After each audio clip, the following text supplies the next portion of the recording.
Presidential pardon. Here's NBC News correspondent Douglas Kiker. Good evening. Article 2 of the Constitution of the United States of America gives the President the power to grant reprieves and pardons for offenses against the United States. Today, in a move which caught just about everybody by surprise, President Ford used this constitutional provision to make the most controversial decision he has made since assuming office just 1 month ago tomorrow. And that is how the nation learned the shocking news exactly 49 years ago tonight. The 38th President of the United States, Gerald Ford, had pardoned the 37th President of the United States, Richard Nixon, for any potential crimes he committed during Watergate. Now, therefore, I, Gerald R. Ford, President of the United States, pursuant to the pardon power conferred upon me by Article 2, Section 2 of the Constitution, have granted, and by these presents do grant, a full, free, and absolute pardon unto Richard Nixon for all offenses against the United States which he, Richard Nixon, has committed or may have committed or taken part in during the period from July 20, 1969 through August 9, 1974.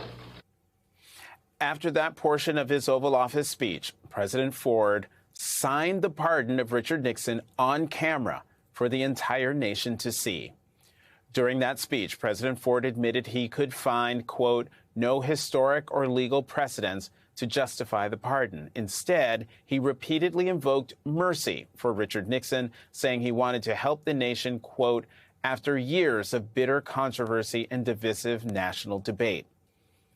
And that is largely how that moment in presidential history is remembered.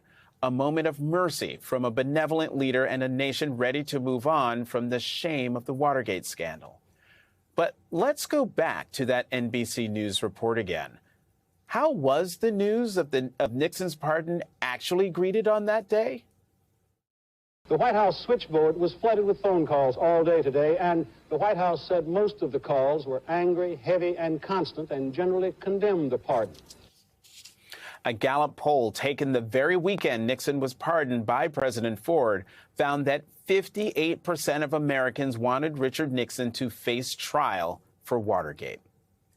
Joining us now, Jill Wine-Banks, who served as an assistant Watergate prosecutor. She is the co-host of the hashtag Sisters-in-Law podcast and an MSNBC legal analyst, and Michael Beschloss, NBC News presidential historian and the author of numerous presidential biographies. Great to see you both, Jill. Howdy. The pardon of Nixon has clear parallels to Donald Trump, now facing 91 counts on 4 different indictments in 4 different jurisdictions, but you know the drill.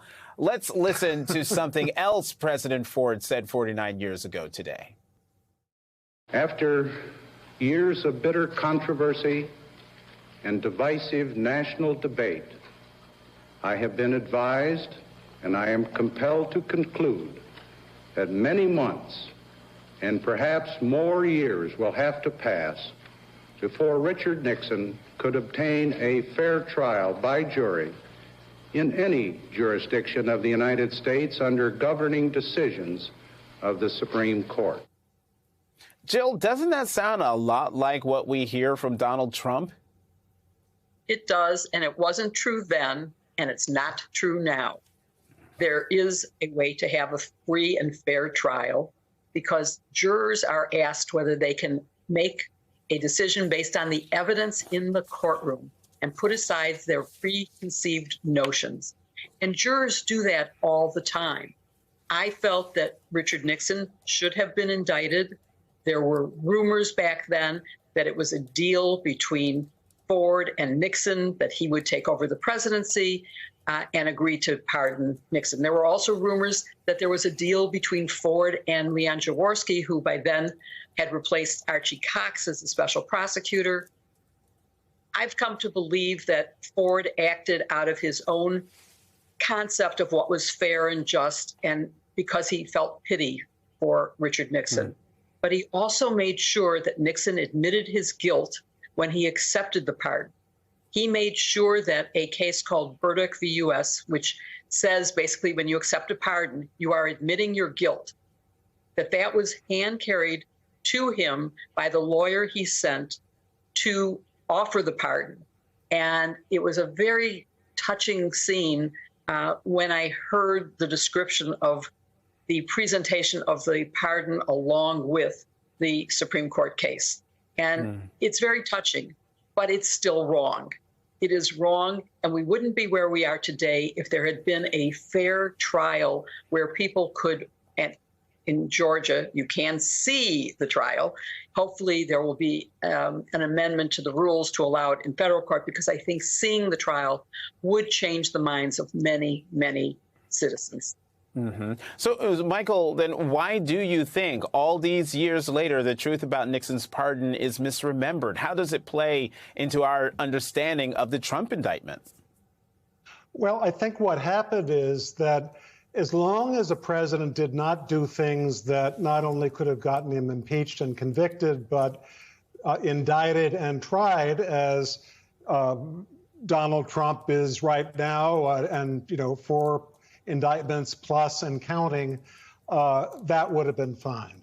But the objection that was raised at the time to Ford's pardon was, if you give Nixon a pardon after doing things that people like Jill Wine-Banks and Leon Jaworski felt could have sent him to prison, then you're basically saying to every future president, whatever you do in office, it's a free crime zone.